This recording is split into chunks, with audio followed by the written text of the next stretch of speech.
You're good to go, Mike. Thank you. Hi, everyone. I'm Mike Barnett, and I serve as Academic Director of the Rutgers Institute for Corporate Social Innovation. It's my pleasure to welcome you to today's QUASI seminar. These seminars are designed to enrich and refine the research questions that scholars use when studying topics relevant to corporate social innovation. As editors, reviewers, readers, writers, teachers, and practitioners, we know that too many studies focus on questions that only rehash and rename established ideas, and it may have no practical impact. It's our hope that by pointing out what's known on all sides of a debate in very pointed and direct ways that we can drive researchers to produce sharper advances in our theoretical and practical understanding of how to help business better serve society. Today, we debate the question, do corporations have human rights obligations? Answering in the affirmative, we have Judith Schrempf-Stirling. Arguing against, we have Nien-he Hsieh, I think, if he's here somewhere soon. Pointing out the factors on which it depends, it's Donaldson. And providing a practitioner perspective, we have Yann. Wyss! Your name is more compatible to screaming it, but I didn't do very well there. As each of our presenters argue their positions, please stay muted and post any questions or comments in the chat box. The open discussion will occur after all of our presenters have spoken in the half hour or so that remains thereafter. So let's get the party started. We'll start with you, Judith. All right, thank you very much. I am sharing my screen, and in a minute, I hope I can do it. Let me see. You can't see it full screen, can you? Oh, I'll just go with that. You can see it though, right? I see nodded. Okay, I'll just go with that. So welcome everybody. It's great to see some familiar faces. And before I start, I quickly want to thank Mike and also Rutgers for pulling this together. I think it's such an inspiring and a great seminar series. And so I'm really excited to be part of it. Yeah, so let's start. So thanks for having me. Today's topic, do corporations have human rights obligations? Let me quickly say a few words about what human rights are. When you hear the term human rights, you probably have a few fundamental basic rights in mind: the right to education, the right to life, right to food and work and health. And this is all true, but I want to get a bit deeper than just a list of rights. Human rights are moral rights. So, and as such, they are pre-positive, pre-political rights. Joel Feinberg, for example, puts it this way, that human rights are held to exist prior to or independently of any legal or institutional rules. So human rights are really the foundation. So when I talk about human rights in my presentation, I really refer to a much broader moral foundation or ethical justification. Martha Nussbaum puts this nicely when she defines human rights as especially urgent and morally justified claims that a person has simply in virtue of being human and independently of belonging to a specific nation, class, religion, or any other group. So at their core, human rights refer to the freedom and autonomy of human beings. So human rights need to be protected and respected because any type of human rights violation is a form of humiliation, a form of disregard of a human being's human quality and dignity. So having said that, coming back to the topic of today, do corporations have human rights obligations? And my answer is a clear yes, they do. What can you expect in the next 13-ish minutes from me? I will make two arguments. First, that corporations have negative human rights obligations because they are socially connected, they are moral agents, complicit in and socially connected to human rights violations. And the second argument I want to make is that corporations have positive human rights obligations because they are an integral part of society and have the leverage to ameliorate the situation and take on those positive obligations. So let's get started with why corporations have negative human rights violations. That would be nice. Obligations. It's already 5:30 here where I am, so it's the end of my day. So if I do those little hiccups, please apologize. So the first point. So first of all, what are negative human rights obligations? Negative obligations refer to a duty not to act. That is to refrain from action that would hinder human rights. So in short, basic means do no harm, right? Do no harm. I want to make three arguments how we can say, or I want to make 3 points how to argue that corporations have those negative human rights obligations. The first point is that we need to settle here is that corporations are moral agents. Many scholars, and some of you might be actually present, have wonderfully argued that already. So corporate moral agency implies that corporations can have human rights obligations. Dennis Arnold, I don't know if he's here, he provides an excellent argumentation in that regard in his 2016 article in Business and Human Rights Journal. Again, others have done so too. It's hard to choose here. Corporations direct their operations and their subsidiaries' operations through their internal decision structure. So having such an internal decision structure relates to intentionality. And intentionality refers to the ability to plan future action in a coordinated manner, like an agent would do.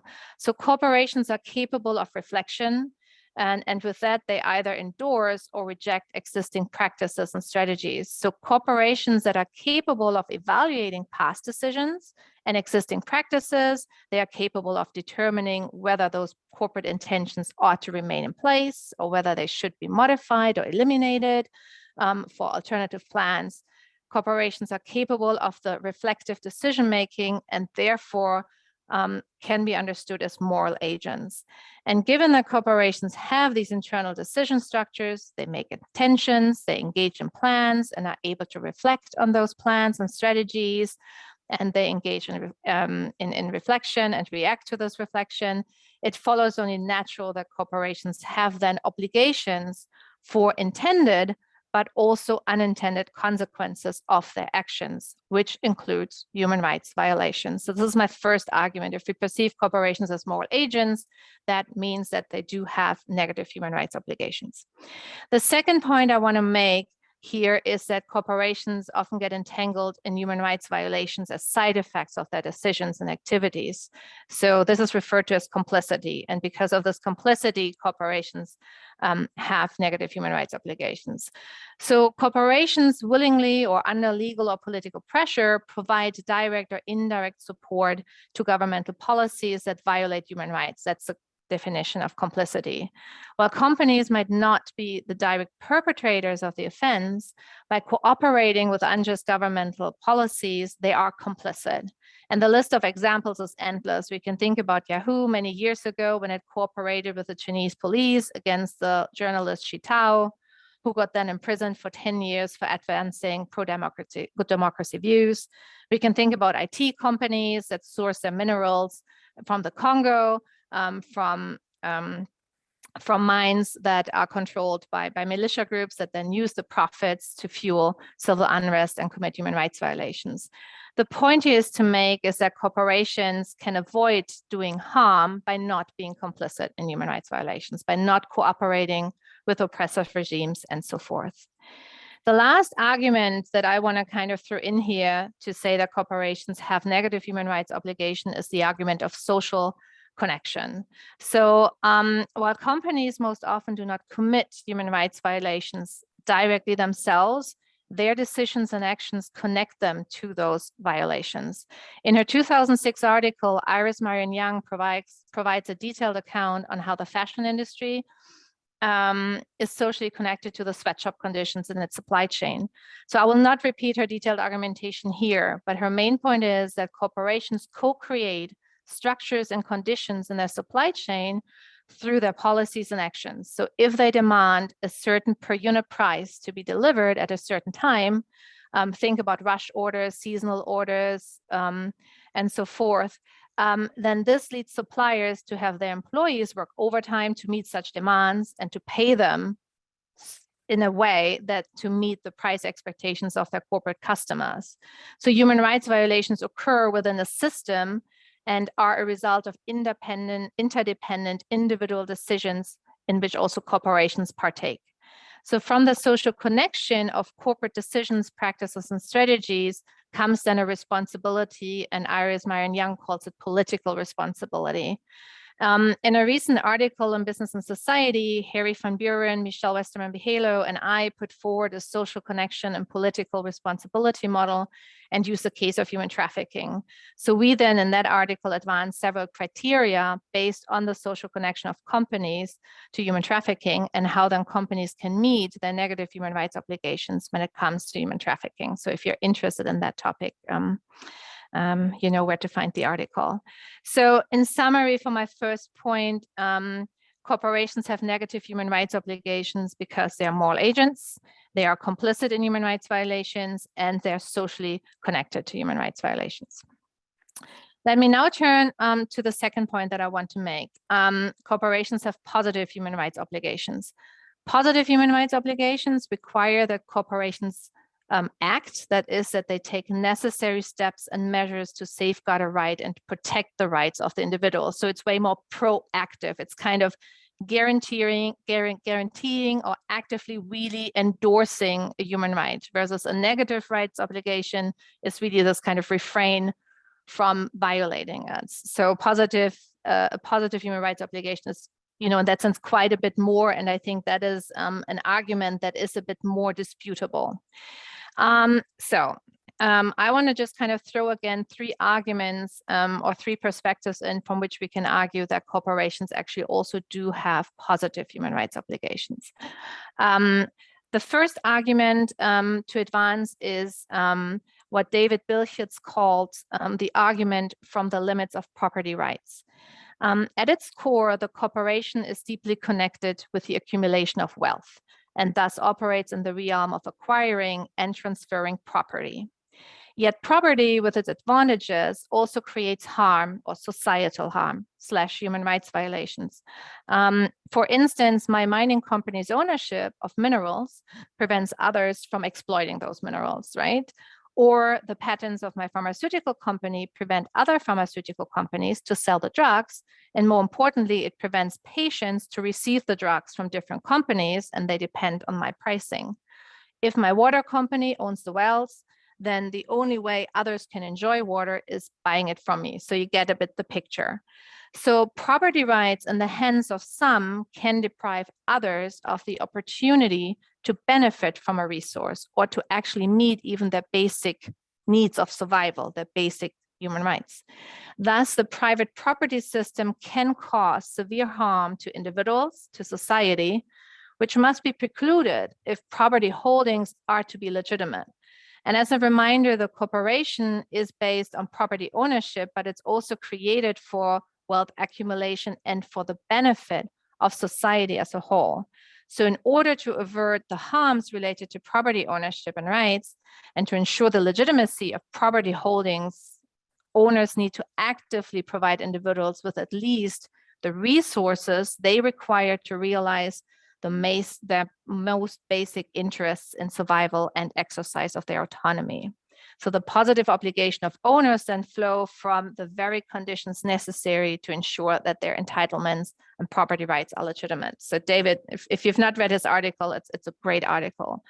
The second argument to support the notion that corporations have positive human rights obligations comes from Stepan Wood, which I think the article was in Business Ethics Quarterly. He argues that leverage is a source of responsibility. So what's leverage? In short, a leverage approach means that in some circumstances where a company is making no causal or other contribution to a state of affairs, it has a responsibility to exercise its leverage over actors with whom it has a relationship in an effort to improve the state of affairs. So he argues a leverage-based responsibility arises when 4 criteria are met. First, there is a morally significant connection between the company and either the perpetrator of human rights abuses or the human rights holder. Second, the company is able to make a difference to the state of affairs. Third, it can do so at an acceptable cost to itself. And fourth, the actual or potential invasion of human rights or the human rights abuse at issue is very substantial. So again, I don't have the time to elaborate on his argument like in all detail, but he nicely outlines how corporations often have pre-existing relations with either rights holders whose rights are violated or rights violators as such as oppressive regimes. And based on this relation, this connection that the company has the ability, the leverage to make an appreciable contribution to really improve the situation over a foreseeable period of by exercising really its leverage. And the moral significant connection, this leverage that the company has, really generates then a positive responsibility to use this leverage to enhance the positive social or environmental impacts of other actors with whom the company has relationships, even though the company did not do anything to cause or contribute to the current affair. So you can really see how this argument is really pushing way more to the proactive side. Finally, the last argument I want to make here, or cite those that make those arguments. Let me provide you with one more foundation for corporate positive human rights obligations, which is argued by Stephen Coburn, for example, or Florian Wettstein. Stephen Coburn, like others, has argued that we have been moving away from state-centric governance, and as a result, the boundaries between public and private, domestic, foreign affairs, state and internal and external policies are blurring. So corporations have developed towards institutions that escape nation governance, and at the same time they acquired political power. I think Florian Wettstein calls them quasi-governmental institutions. And with their private political authority comes not only negative, but also come positive obligations. And I put on the slide a quote from Florian Wettstein here that goes as follows: of those in position of authority, we ask more than simply not to violate our rights. What we demand of them is to use their power for their common good, that is to enhance the well-being of those subjected to their power. And this positive human rights obligation then applies to corporations as private political authorities. So if we perceive them as a private political authority, then this would come with the expectation of positive human rights obligations. So to sum up, the positive human rights obligations of businesses can be founded in arguments around the limitations of property rights, the leverage that they can have towards others, and their status as private political authorities. So what I've done here in my presentation is really giving you like little appetizers. So I decided to go for breadth instead of depth. So I just gave you a bunch of arguments for both of my points, so that, if you want to then dig deeper, you have the citations and the references. I have one more slide about, where do we go from here? Because honestly, for me, the question whether corporations have human rights obligations is kind of a done deal, right? That's why I'm in the yes camp. So I'm like, let's forget about this. We need to think now about how this looks like, how we can provide corporations with, the tools, the mindset of really then implementing those human rights obligations. So I threw a few research questions here on the slide where I think, the next steps have to be taken, such as how can corporations implement the positive, the negative human rights obligations in their operations. And the other one I just want to highlight on the slide is, how does a rights holder perspective of corporate responsibility look like? So I'm working especially on this intersection between corporate social responsibility and business and human rights. And I think one element that the business and human rights field really contributes to the discussion of corporate responsibility is this rights holder perspective. So I think we need to understand way more what this rights holder perspective means in terms of corporate responsibility. So these are a few questions that really excite me when I think about business and human rights and positive, negative obligations. And I have no idea how I went on time, but this is my last slide with the references, and I'll send them to Mike so that whoever wants to have them can have them. And now I'm looking forward to the next presenters. Thank you. Well, thank you. Yeah, and we'll post all of this stuff on the RICSI website immediately after. But thank you for pointing out the argument in favor of human rights obligations. And now I want to turn it over to Nien-he for an alternative perspective.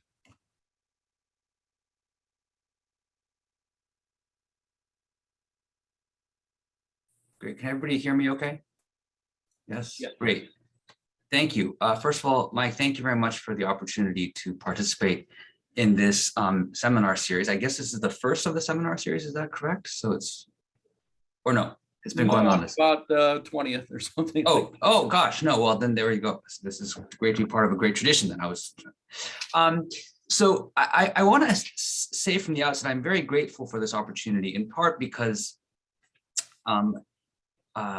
this forced me to revisit a series of papers that I wrote maybe 7 years ago or so that I haven't actually thought about. And so it was a really good opportunity to sort of look back and think, how did I think about this?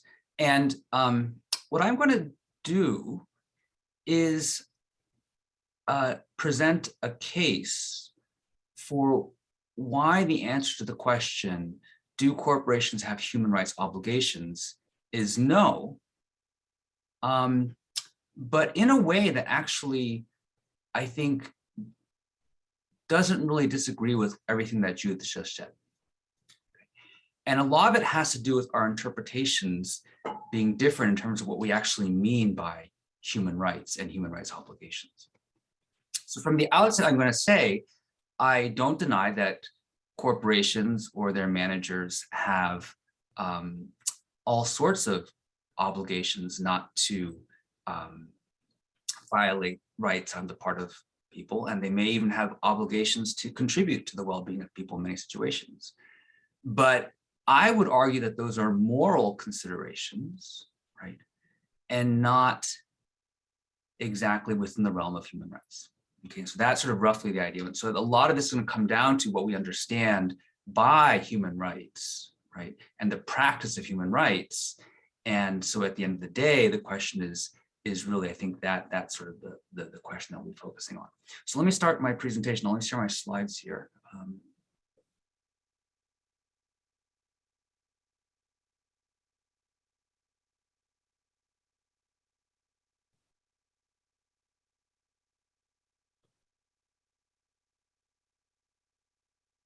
Are they there? No, let's see. Should have the share screen option at the bottom. There you go. Because the alternative is you have to do an interpretive dance to emote it. Right, exactly. Did they show up? No. Not yet. It's starting apparently.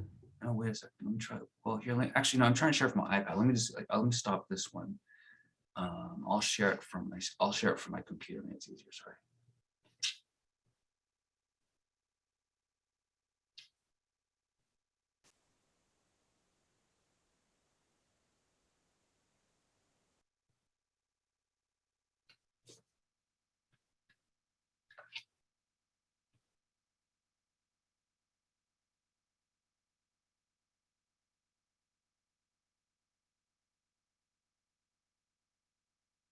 We'll see that now.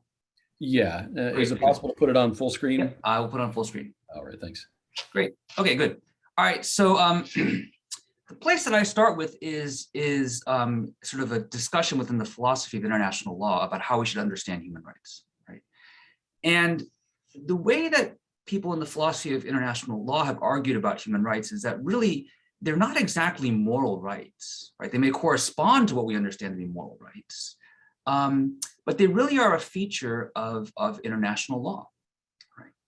And they are meant to actually set sort of limits, right, on state sovereignty, and that their actual or anticipated violation is a defeasible reason for taking action against the violator in the international arena, even when in cases not involving violation of either human rights or the commission of other offenses, the action would not be permissible or normally available on the grounds that it would infringe the sovereignty of the state. Right, so human rights, right, in the tradition of international law, really are about limits to state sovereignty. And in situations where the violations, right, of the state vis-a-vis its own citizens in terms of human rights are especially egregious, right, the thought is that this actually gives other states permission, and in some cases a duty, to intervene in that state. Right, so that is a foundation of the understanding of human rights. And so if we take that view of human rights, right, it's not clear to me how we should think about that in relation to corporations. So what then is the defining feature of another, I think, defining feature of human rights then is that they're not sort of simply, right, codified versions of moral rights, right? What then is sort of their normative foundation? And I think one way to understand the normative foundation in the context of the philosophy of international law is in terms of the concept of what Alan Buchanan calls status egalitarianism. Right? So Alan Buchanan writes that because we now take for granted the status egalitarian aspects of decent domestic legal systems, right, we may fail to notice that the international legal human rights system exhibits a robust commitment to equal basic status. And so the normative ideal in some sense, right, of the human rights is to basically argue that every citizen, right, has this kind of status egalitarianism vis-a-vis the state. And so I'll come back to this point of status egalitarianism when we talk about sort of attaching human rights obligations to corporations and sort of what that means, I think, for the ideal of status egalitarianism. So what does this mean then in practice if we think about, well, does that mean then that corporations have no obligations as states do with regard to human rights, right? And sort of to work that through, I thought it would be helpful just to sort of pull out some concrete examples, right, from the Universal Declaration of Human Rights and how we ought to think about that. So let's take Article 26. Right? Everyone has the right to education. Technical and professional education shall be made generally available, and higher education shall be equally accessible to all on the basis of merit. From the perspective of a state obligation, right, the obligation is actually to ensure and provide for everyone's education. And I guess the question is, if we attach human rights obligations to corporations, does this mean then that in the case of positive rights, there's a correlative obligation to provide the entitlement? And so there may be situations which we might argue that corporations should provide education for the people in the community, right? But the question is that grounded on the normative foundations of it being a human right in the tradition of international human rights law? Because in international human rights law, the tradition for grounding that right on the part of citizens that enables them to have a claim against the state is in terms of this idea of status egalitarianism.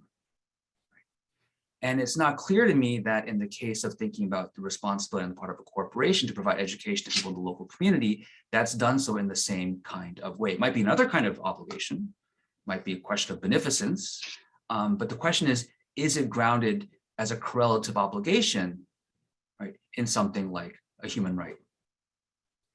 So let's then turn to something like Article 4. No one shall be held in slavery or servitude. Slavery in the slave trade shall be prohibited in all their forms, right? So here, right, I think we would all say that it would be wrong for people to infringe on this right, right?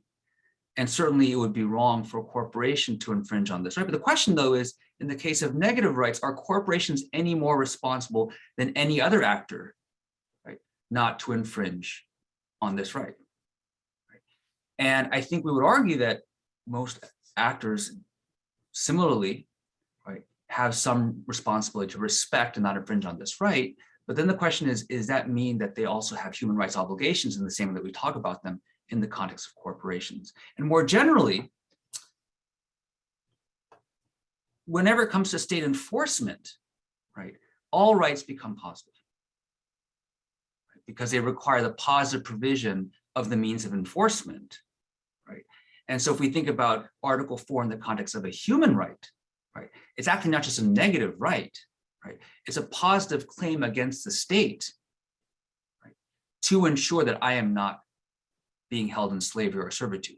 And so the question then becomes, when we talk about attaching a human rights obligation to corporations, right, does that mean that they also have the obligation to ensure, right, that no one is actually held in slavery or servitude?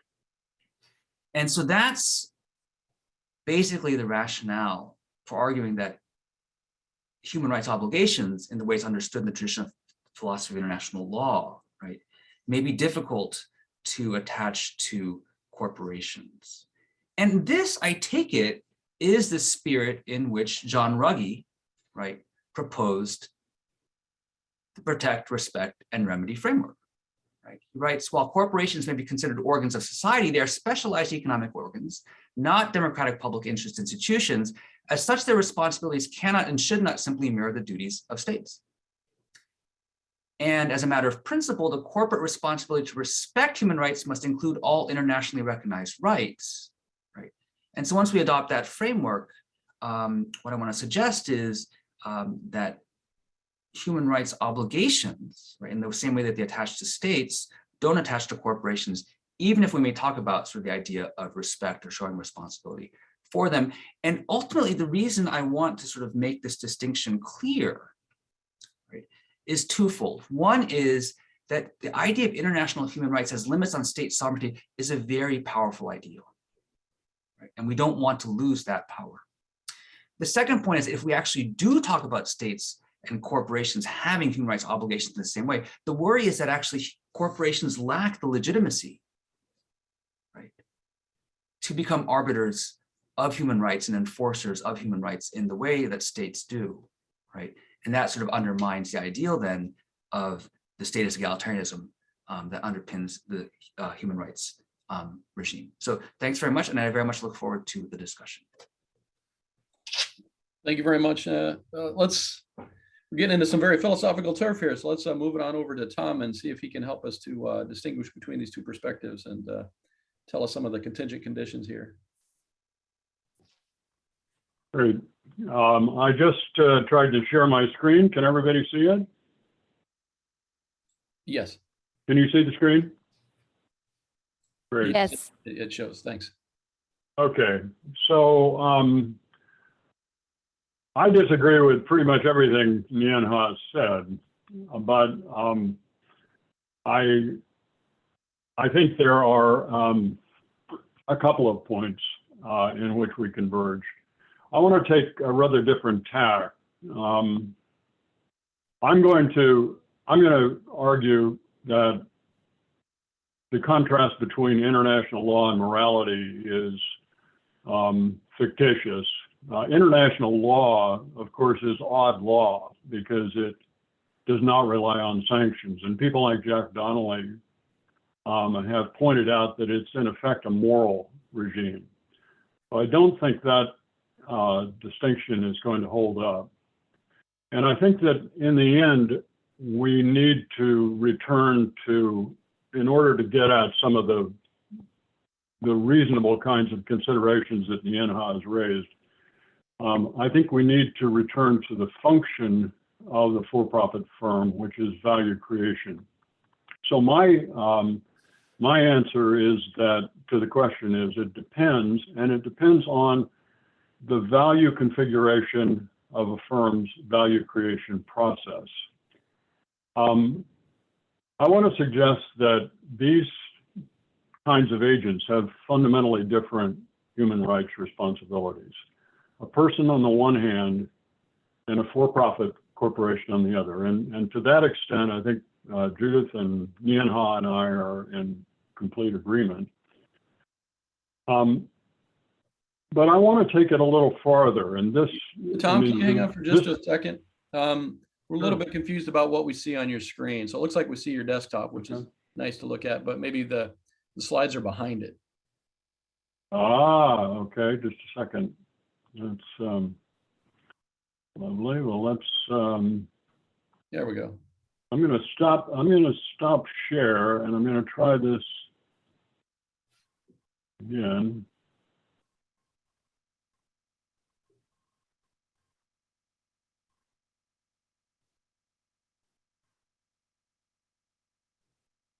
Is that better? That is, thank you. Okay, sorry about that. That's all right. At any rate, I want to suggest that these kinds of agents have very different human rights responsibilities. And that maps with what's been said so far, but I think it's important to try to understand why. And the next thing I want to do is go beyond that and say that different kinds of firms have different and fundamentally different, not just different because they find themselves in different contexts, but have fundamentally different human rights responsibilities. Merck, for example, does not have the same human rights responsibilities that Costco. has. And it's important to back up. Let's remind ourselves, and I think Judith was pointing this out as she talked about the corporation having a strategic decision framework. It is a form of rational agent, but at the same time, it's an artifact. And as in the case of all artifacts, the form has to follow the function. And you see in the picture some failed attempts to design for function. The chain fork is not very successful, nor is the duplex wine glass. The function of a corporation is value creation, and I think we have to begin there to spin out its moral responsibilities. So let's back up just a little bit. And I'm going to make a point that Judith makes that's present in Ruggies format, and it was articulated in a book I wrote many years ago on the ethics of international business. If we take Joel Feinberg's interpretation of human rights, which I think is more or less correct, a right is a justified entitlement to something against someone, we get the critical point that for every right, there is a duty. So it's like the obverse of a coin. Turn the coin over, one side's a right, the other side is a duty. And the correlative duties that attach to rights are three. First, the duty not to deprive a person of the object of the right. So if a person has a right to free speech, putting masking tape over their mouth is a direct deprivation of the object of that right, free speech. But it can also be argued that in some instances, there is a duty to protect from deprivation. I get a note from Murder Incorporated. It looks like it means business. You have information which, if you reveal it to the police, would save my life, but you're busy. You didn't undertake the positive action necessary to save my life. There's a sense in which you violated my right to life by failing to protect it. And then finally, there's the duty to restore. So certain rights are framed in this way, the right to subsistence, the right to a minimal education, et cetera. Now, the tradition has been, and I certainly articulated this in the book that I wrote, to limit the responsibilities of corporations to the first two kinds of duties. And here I want to disagree with Nien-he, because I want to suggest that even the right to a minimal education enshrined in Article 26 actually imposes as a right a positive duty on a corporation under certain circumstances. Imagine a company that is in a host country and has the opportunity to hire 9-year-olds for ongoing labor. Imagine also that in this host country, there are educational facilities available for the child to go to school. And let's also assume that the child's family is not at a subsistence level.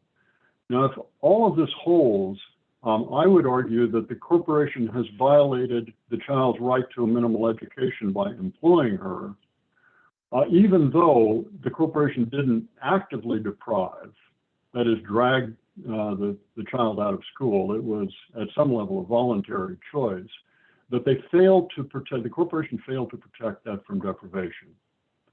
But in general, we don't want to extend for-profit corporations the obligation to restore. Corporations don't, and this, Nien-he, I think, was emphasizing this, corporations don't, they're different from you and I. They're taller and richer than most of us, but they have exceedingly narrow personalities. They don't cry at funerals.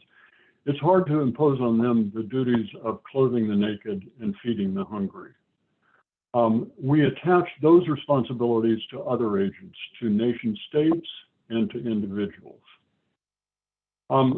So all that, I take it, exists at a reasonable level of common sense, and we find it in the Ruggie framework. But let's try to understand why the common sense makes sense from a more theoretical point of view, from the standpoint of value creation with respect to a company. So value creation is a process that exhibits two directions from a rational point of view.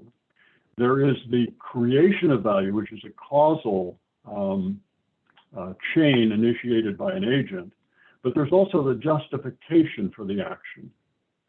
And the justification, which is shown on the left here in a practical inference model, and this flows from an article I just published this year in Org Theory.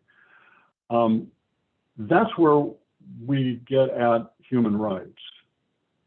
And any action is going to ultimately have to be justified in terms of intrinsic values. And by intrinsic values, I mean values that stand on their own 2 feet, values that are not merely instrumental. And these would include health, they would include economic betterment, they would include fiduciary duties, they would include knowledge. So with that as a pattern, let's now turn to the corporation.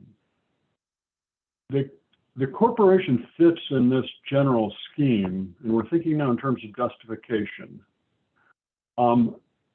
Usually, because it's a for-profit corporation, by emphasizing a couple of intrinsic values. The final justification of a for-profit corporation is typically cast in terms of its contribution to social and economic welfare, or to the fiduciary duties owed, and Judith was getting at this, through the institution of property. And so far so good, and Costco and Merck both are focused in that way, and this is one of the reasons, because of the particular constellation of intrinsic values in their value creation context. That's why we exclude them from clothing the naked and feeding the hungry. However, and that contrasts them to people who have broader, as agents, who have a broader range. People are not designed to for the social economic welfare or fiduciary duties. That's the oddity of a corporation. It's why we have the artifact we have. But let's take that one step farther. If a corporation is in an industry that focuses on a particular intrinsic value, such as health, then it has emphasized that intrinsic value in a way that attaches additional responsibilities to it.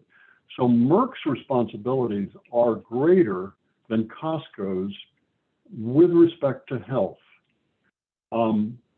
And indeed, we can take that into other areas where corporations, for-profit corporations are.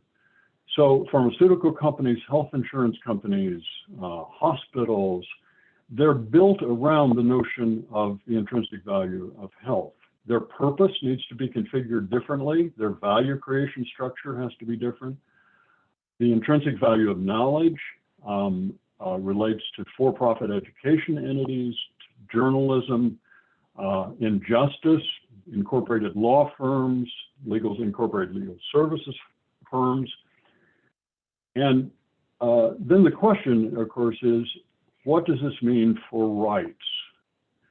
And with respect to rights, what it means is that corporations and those that have that kind of product or service actually move into the area that we typically don't assign to the ordinary corporation. A healthcare company has a special moral obligation to the right to medical care that every human being should have as a human right. A for-profit educational institution or journalism has an obligation to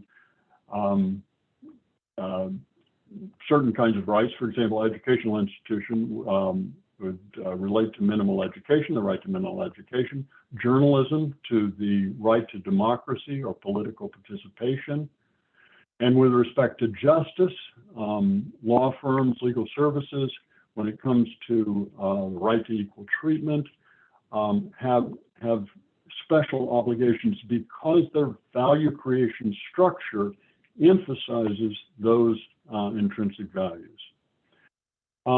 So to conclude, my answer to this is it depends on the value configuration of a firm's value creation process.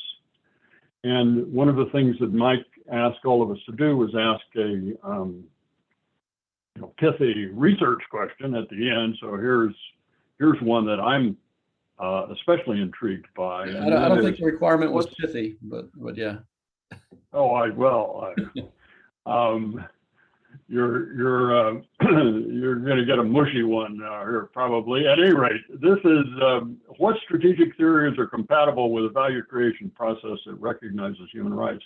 In the value creation process, of course, in business schools, theories of strategies lie at the critical level where we start to understand what the company can do and what its strategic activities should be.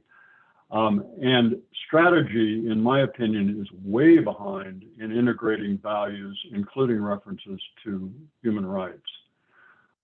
Just as a last remark, let me note that I think the distinction between human rights and duties, or obligations, and indeed obligations in international law, is not terribly apt because I see rights in the language of human rights as a moral language. Human rights are essentially cast in a language of minimums, moral minimums. That's the role of rights. They establish red lines below which any rational being should not drop. And so, I mean, that's a bit of a challenge to Nien-he. I don't know how I'd respond to it. Anyway, that's all I have. All right, thank you very much, Tom. So he started to draw us into the contingencies, specific firms and specific settings to think about this. And so let's take that even one step further and think about a particular company, or at least the perspective of someone in that company, and turn it over to Yann for a practical perspective. Thanks, Mike, and thanks for having me. It's a pleasure to participate in this discussion. I'm afraid that my intervention will contrast a little bit with the previous ones because it's going to be like very practical, but I hope that it will help solve some of the questions. Just one quick point. Sorry, Tom, yeah. I think you need to relinquish control, and then Yann can share his slides. Thanks. Thank you. All right. Yeah, got it. All right. Try to make it bigger.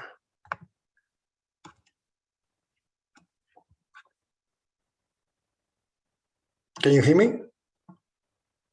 We can hear you. All right. All right. You're in the process of sharing your screen, but there it is. Okay, you're all good. All right. Very good. Okay, so I'm going to offer like a very practical perspective on things. And I'm really glad to be here because I think it's very refreshing to go back to the basics of international law, international human rights law. But on the other hand, this discussion reminds me a little bit like the discussions we were having 15 years ago when I was working with Professor John Ruggie and trying to develop the UNGPs. So it's good to be back to the basics, but my first point is that we moved on. We moved on, actually. So we moved from the time where we were asking very basic questions to like implementation on the ground. And I'm not here actually to say that it's perfect. Of course not, it's not.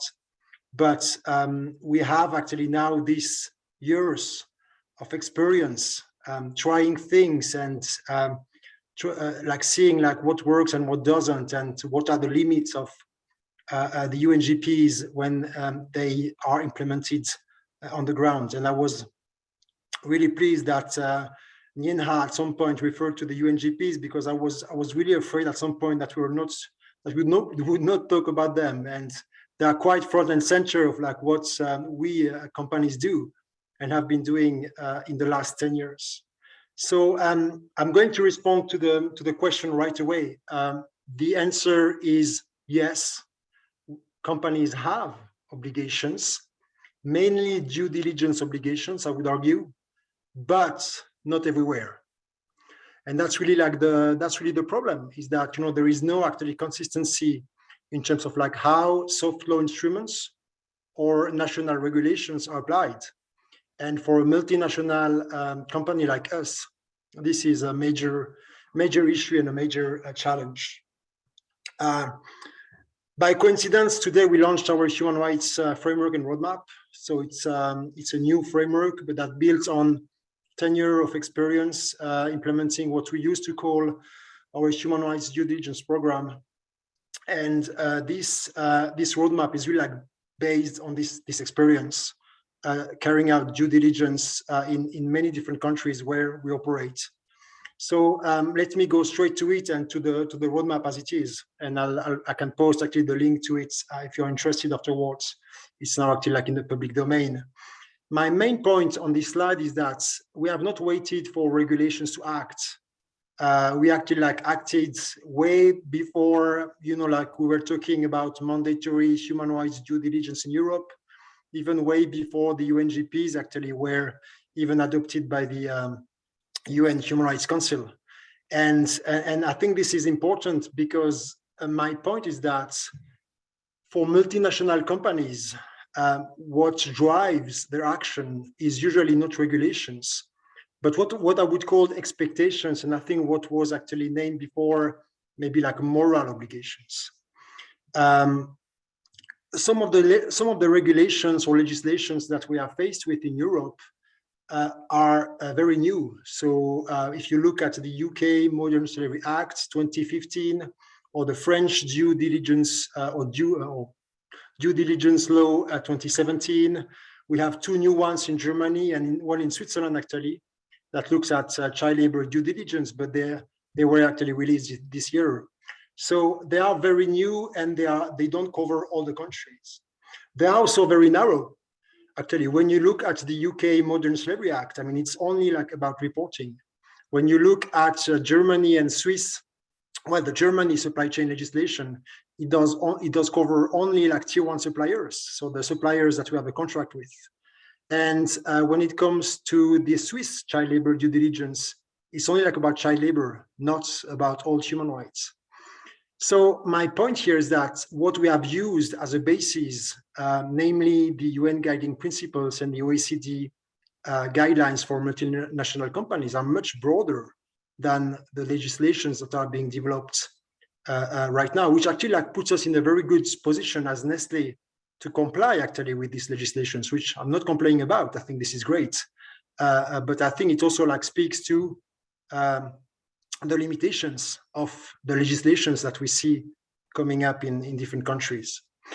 So I'm coming back to stakeholder expectations, because this is really what has driven our actions starting in 2008. And I just wanted here to refer to the evolution of these expectations. First, I mean, they really came from NGOs. And, you know, like we were facing a lot of pressure from different NGOs or trade unions. And then it moved actually to multilateral organizations. So the UN, the OECD, that came up with their own framework and putting pressure as well on companies. Then it moved on to investors calling us more and more actually and asking questions. So not that much in terms of like whether we comply with such and such regulation or law, but in terms of risks. So what are the risks to your business? How is it going to impact your bottom line? And should we actually care about these risks? And then it moved on to consumers and now regulators. But regulators are really the late comers in that field. So this is my first point. So I've not waited for regulations to act, and I am really actually glad that, you know, we could actually make progress before these new regulations kick in. But, and there is a but, of course, I mentioned before, these regulations are very narrow. Not only actually they are implemented or enforced in a set of countries, but very often actually they don't cover the entire value chain, and they also usually don't cover all companies. if you look at some of these legislations, and I'm going to refer to the very last one, which is the Swiss child labor due diligence, it's really like restricted to multinational companies, and then with some exceptions, small and medium-sized enterprises. But for us, this is a huge issue, because if we want to basically implement our responsibility to respect, we need to have our suppliers on board. And most of them are small scale, small or medium-sized companies. We actually, we have contractual relationships with 150,000 suppliers. Most of them are very small companies.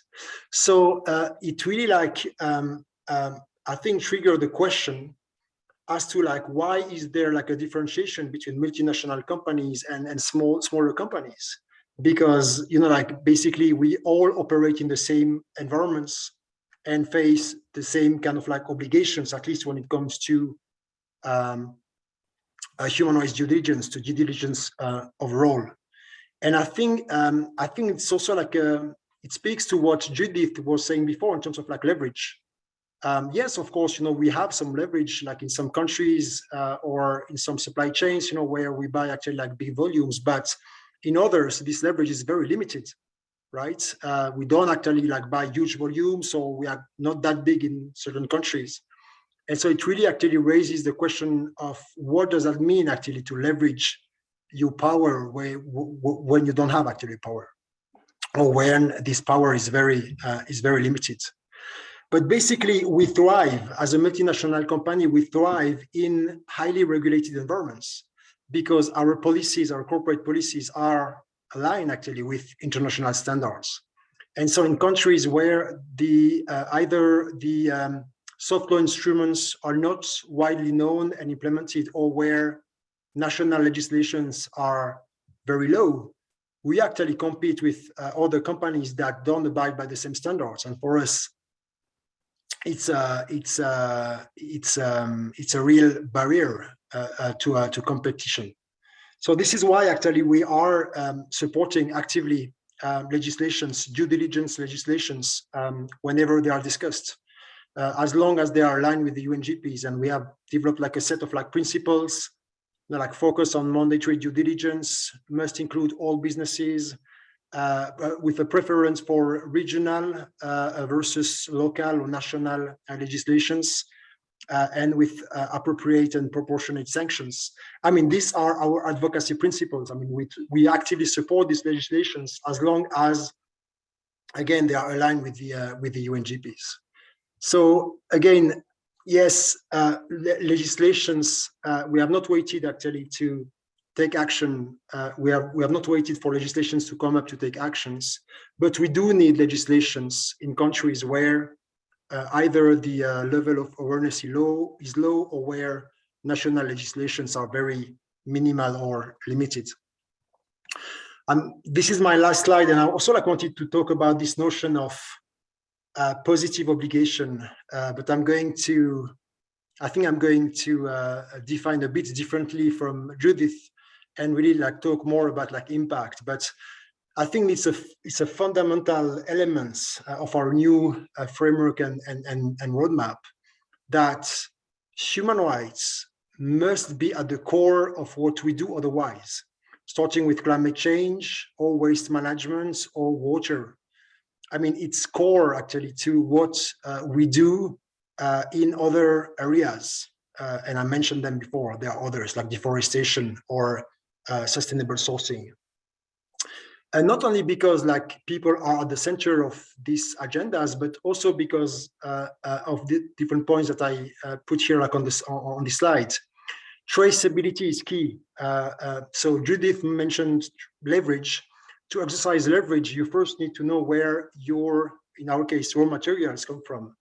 And this is not a given. You know, like we source actually raw materials from 6 million farmers around the world. And so we don't have actually like full traceability over the supply chains. We are getting there, we're improving, but we're not there yet. And it seems to me that traceability is a common thread to many issues that companies, multinational companies face, starting with climate change, but also like human rights. There is a need for increased traceability. There is also like a need for higher awareness of farmers, like when it comes to better agricultural practices or better water management, or actually a better ability to assess human rights risks, for example. We need actually to develop these capacities and these capabilities at the farm level. And this is quite an undertaking, of course, especially for us when we source from 6 million farmers. It seems to me that this due diligence, this notion of due diligence, but also like the climate change agenda, push for a consolidation of supply chains, global supply chains. We are used to very dynamic supply chains, multinationals actually like choosing where they source from depending on the price or the risks. And I think we're moving away from that. It's not sustainable, not only from an environmental perspective, but sort of from a business perspective. As we are building these capacities and these capacities and capabilities at the farmer level, that actually like pushes us to also like build stronger relationship with farmers. We have no benefit actually to move away from a farmer that we have invested in terms of like training or capacity building. And finally, and I think that's the most important point, there is a bit like a shift in terms of like how companies do business. And we see actually that, at least this is our case, when it comes to regenerative agriculture, we are going to reward farmers, not only for the quality and the quantity of raw materials we buy from them, but also for the services actually they provide to the environment or to local communities or to society. So we are actually like incorporating this value into our price modeling and price system. And it's kind of like a revolution, because it's really like moving away from just paying for what we buy from them to also recognizing and rewarding all the benefits they provide to society at large. And I'm speaking here, of course, like on behalf of Nestlé, but I also see it coming in other companies, and I think that's an important point to make, and a good example of like how human rights drive companies to do business differently. My last slide is about the questions, and again, I'm afraid they are going to be like very practical questions, but these are really like the main questions that we ask ourselves as we develop, as we release and implement this new framework and roadmap. So a very important one is the following. So what are the possible unintended consequences of human rights obligations or mandatory due diligence? And what I have in mind here is, of course, the famous like tick the box exercise, but it's also, as we require companies to carry out due diligence and address the risks, is it also like pushing them to operate in low risk countries? Does it also like push them actually to move away from very small scale farmers, because this is where the risks of child labor, forced labor, deforestation are? Question mark. And I think there is a real risk here. If you are not actually prepared to go for long-term programs and invest actually in these programs, the very easy solution is actually to look for the low-hanging fruit or low-risk country and go for it, but with sometimes very practical consequences on the farmers and on the workers. The second question is how to reconcile individual responsibilities or obligations and collective action. Some of the issues that we face, again, child labor, forced labor, living income, actually like call for collaboration with governments, with multinational organizations, with NGOs. And this is great because these types of projects tend to be like very effective and impactful. But if they fail, who is responsible then?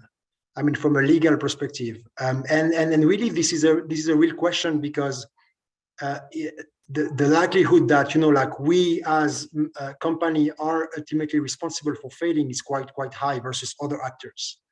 And finally, it's a question that I discussed last week during a workshop here in Geneva with the humanitarian organization. In high risk situations, like for example conflict affected or otherwise, when to stay and when to go. And I think this is what Judith was saying when you mentioned complicity. And complicity is very, very complex, of course, because there are different levels of complicity, and there's always this tension, right, as to whether you should stay actually because you can provide essential services or goods to the population, or continue actually to pay them like a salary on income, or actually you have to go because the situation has become like unbearable.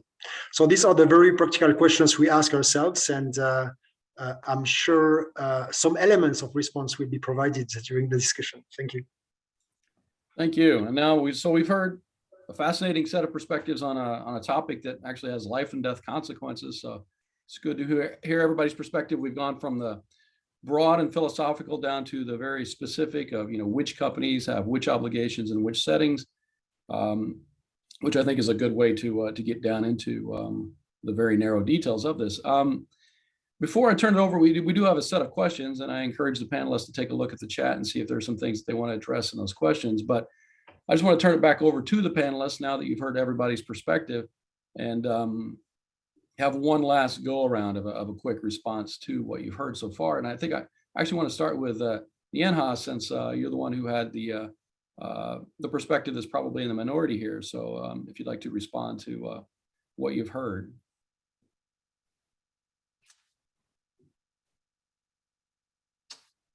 Well, I guess so. So this is a good question. So I took the question: do corporations have human rights obligations? And I took it quite literally, and took the idea of human rights obligation quite literally, as Yann mentioned, and along the ways of sort of the ruggy distinction between something like, respect for rights in terms of non-infringement. That's something that applies to everybody, including corporations. But that doesn't rise to the level of a human rights obligation the way that's traditionally understood for states. And so so in some sense, I'm not sure how much disagreement there may be, right? Similarly, in terms of complicity, I think, as I mentioned in my questions, I think actually that's one of the most important questions, is complicity in violations of human rights by states. Right, and again, that's completely that's a very important question, as Yann referred to, and I think that's a huge area for discussion in thinking about it. So I'm not so I think where there would be disagreement is in terms of my interpretation of what counts as a human rights under the tradition of human rights law. Right? I think that's probably where the disagreement is in some sense. I think many of the and depending on how we. So I might cash it out in terms of a moral right or moral obligation on the part of firms, right? Or maybe a social expectation, but just not call it a human rights obligation, right? So I think that's probably the nature of the disagreement. If there is, I think that's where the heart of the disagreement probably is. And I'll just close by saying that I don't say this simply as a matter of sort of philosophical or legal precision, right? Right? That's not exactly what it is.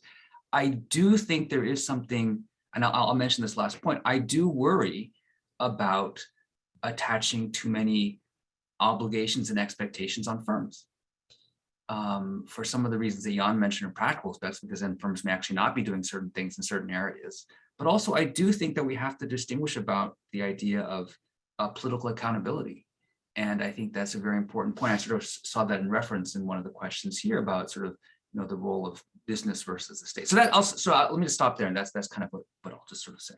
Sorry. All right. So Judith, other than in terminology, I mean, do you see some differences between the perspective he's offering and what you offered? Yeah, I think we're just coming partially from slightly different perspectives. And on the one hand, I agree with Nien-he that, if you look just strictly at the law, international law, and the history of human rights there, then yes, corporations are not part of it. But one question, for example, I had for Nien-he was the moment that corporations are included in international law, so come there, because we have those discussions, we have them in Geneva about the International Treaty for Business and Human Rights. So I wonder, come really this moment where corporations become legally responsible for human rights, then I guess we are completely in agreement, right? Do I see those right, Nien-he? Yeah, so if the question were, should corporations have human rights obligations? I think we could imagine doing that through all the sort of through this kind of legal approach. Similarly, Yann, you mentioned sort of the German supply chain law. You mentioned sort of the UK slavery. I mean, those are examples of addressing that question in the affirmative. So I think that's where the agreement would be. Yeah. All right, Tom, you started off. Oh, did you have more, Judith? Okay. Tom, you had started off with saying that you completely disagree with everything that Yann had said. So, but he's saying that's why I leave Wharton. Well, we know Tom drives a lot of people away. What are you going to do? But so we lost Nien-he. We tried to keep him, and I've been at battle with him ever since. I mean, I was trying to be a bit provocative, but I do think. Nien-he and I have some important disagreements here. I don't see the doctrine of international law as at odds with moral precepts. Indeed, I mean, there's a school of thought that may even be dominant that interprets international law as more morals than law. And I don't see the language of rights as a non-moral language. It's just one of the many languages that we use to talk about right. But one of the things I might add here, and I don't know if Nien-he and Judith would agree to this or not, the distinction between complicity and non-complicity, and also the distinction between positive and negative, seems to me to break down and not be very helpful in many instances. So, for example, with respect to complicity, complicity tends to imply some kind of intentional involvement you're complicit in. But I think better is the corporations have under rights a responsibility to protect the right from deprivation in some instances. So if you take a company in a developing country, the host country, where it's converting a staple crop to the production of a cash crop, flowers, coffee, something like that. It may be that the impact there is to send the people who took a share of that staple crop and used it for their nutrition, driving them into the big cities. And this kind of migration has been going on for decades, as you know, where they may suffer malnutrition and a lot of horrible things as a result, and in fact have their rights to subsistence violated. It's not as if the corporation is complicit in it. It's rather that it failed to protect, so it's violating the right indirectly, but it's not one of complicity. And I think that kind of consideration also kind of belies the distinction between positive and negative. Corporations sometimes have the obligation to positively say no to child labor, or maybe even the conversion of something to a cash crop. That's a positive obligation, but or a positive act. It's not just refraining. So anyway, I think those distinctions are weak threads often. All right, let me turn to Yann here. And so part of what Tom pointed out was that, different companies have different human rights obligations, and you've agreed that companies do have human rights obligations. I'm wondering how you determine which ones Nestle has. Is there some way to determine which ones you have, which ones you don't have? And then are any of those obligations to such a degree that you have those obligations even to the point of bankruptcy, were it to come to that? So I actually respectfully disagree with that argument that different companies have different human rights obligations. And I think it was clarified brilliantly by Professor Jean-Regis again, that like all companies have the responsibility to respect all human rights. And I think it's a bit dangerous actually to try to make companies responsible for different human rights. That would actually open the door to the pick and choose movement and argumentation, like why such company is responsible for such rights. But I think the notion of salience, I think, solve this question, because yes, companies should and are responsible for all human rights. So when you do your due diligence, you need to consider the full spectrum of human rights. But I mean, to Tom's points, yes, some companies, some rights are more salient for some companies. Like in our case, the right to food is definitely like a very salient right, because we actually like sell food products. And so it's part of our list of salient human rights issues, and we have 10. Like you also have in there like child labor and forced labor, because we have huge exposure in our upstream supply chain. But you have also like, I would say like rights that are very close to our business activities and who we are as a company. But it's not that, we choose. Like when we do our human rights impact assessments or when we carry out our audits, we always consider the full spectrum.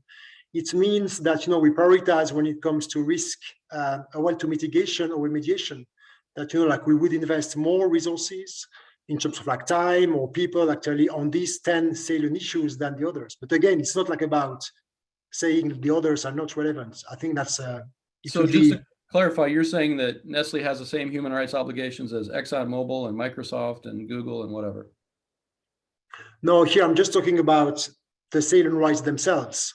That what I'm saying, my argument is that all companies are responsible to respect all human rights, but they have also actually the possibility to select. Well, it's not actually them, it's really like based on their exposure and the impact they have on rights holders.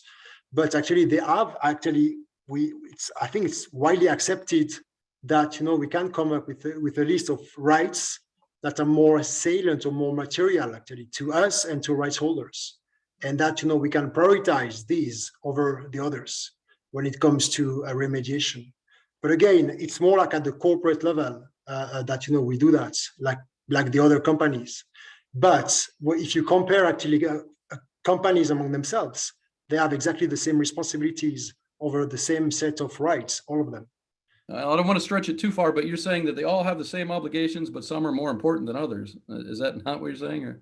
I'm saying that all the companies have the same obligations, and some of these rights are more important for than others for some companies.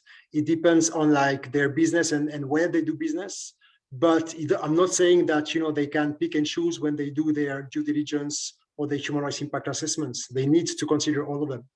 Okay. Tom, is that any different than what you had said or not? I'm not clear. Well, I mean, with all respect, I think in a way, Yvonne, you made my point, especially talking about the issue of food and the special emphasis that's given. I certainly agree with you that all corporations have responsibilities for all rights.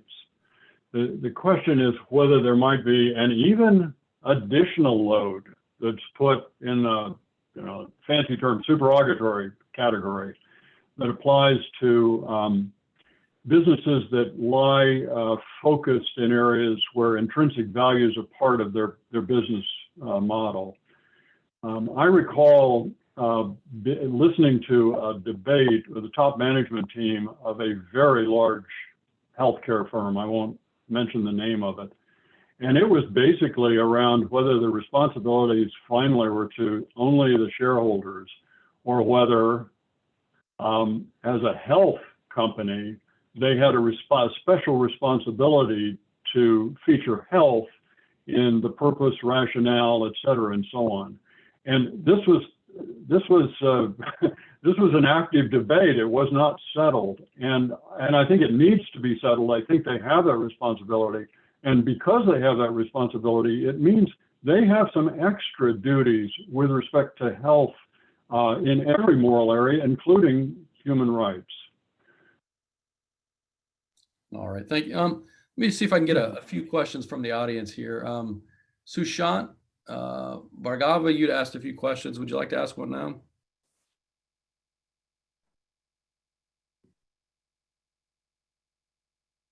While we wait to see if Sushant is still there. Sarah, would you like to ask your question? Yeah, thank you. Thank you so much to all of you. This has been incredible.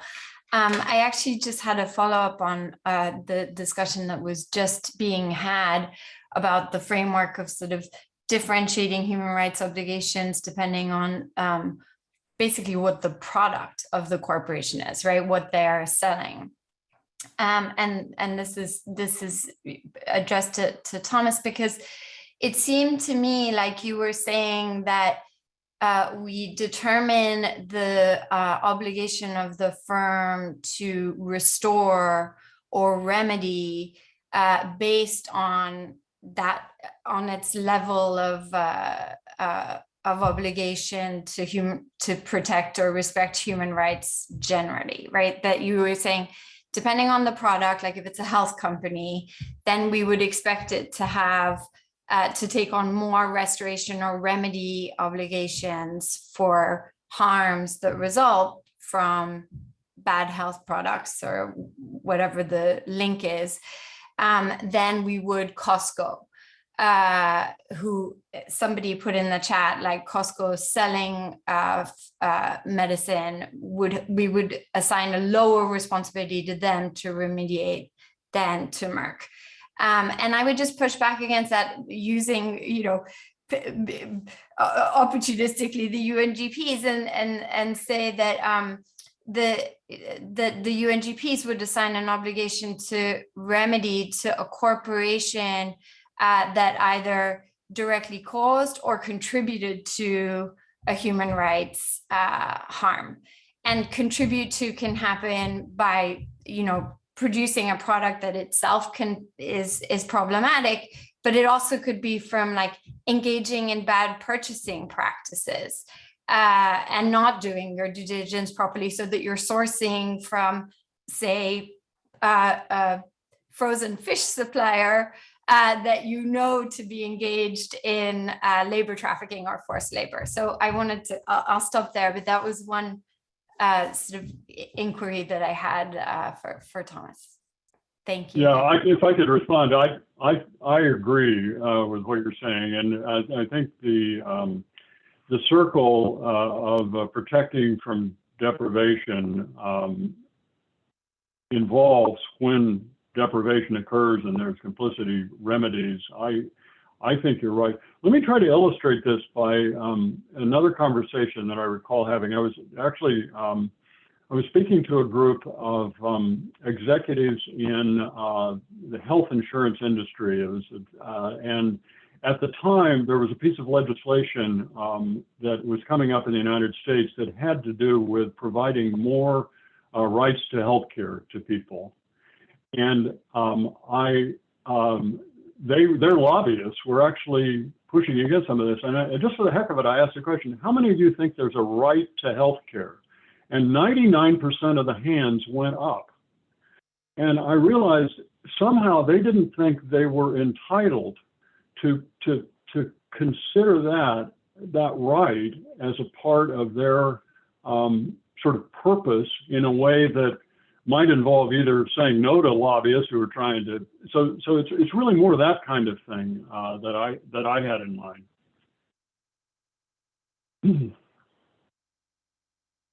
All right, let me see if Leonid is out there. Leonid Sokolowski, you had a question?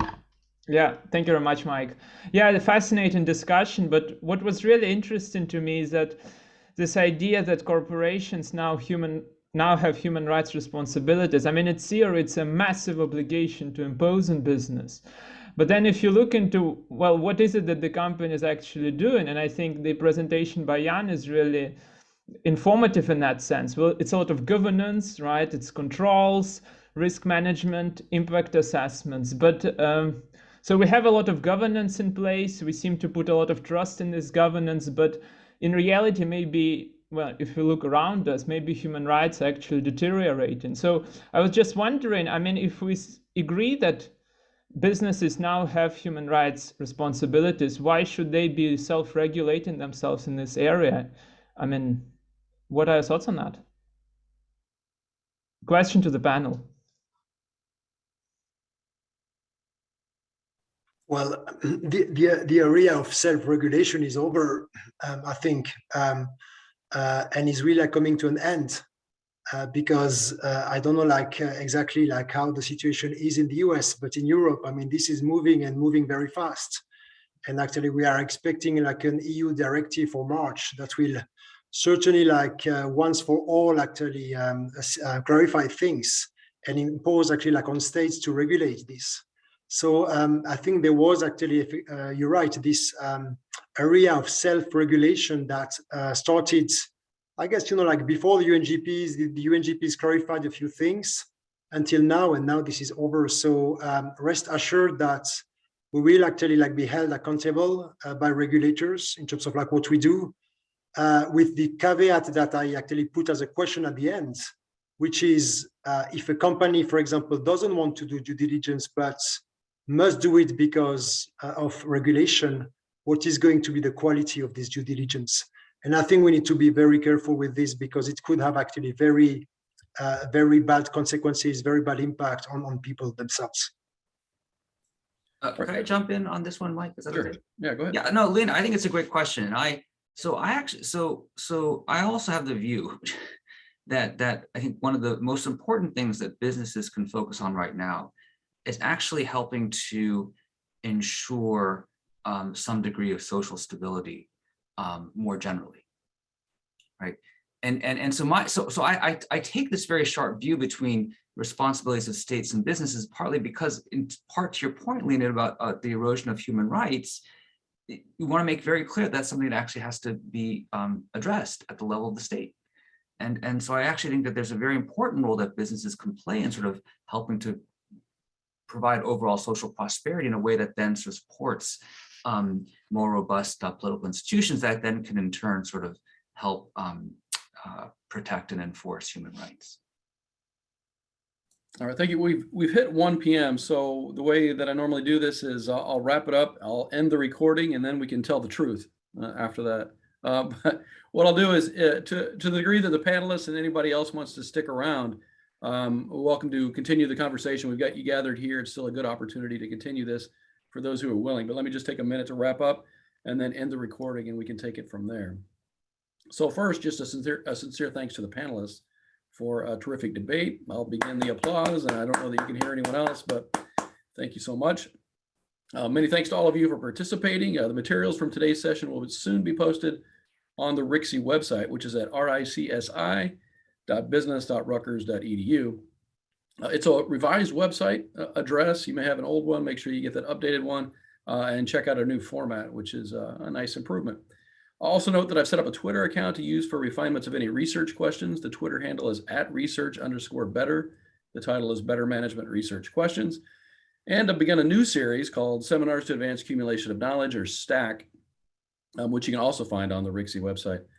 Please join us for the next quasi seminar in the new year on January 14th. We're going to debate the question, should management scholarship address and inform societal grand challenges? I think the answer will be yes. Maybe, it depends. That session will feature Jennifer Howard-Granville, Yurka Denrell, Jonathan Doe, and Gail Whiteman. Hope to see you there. Thank you very much.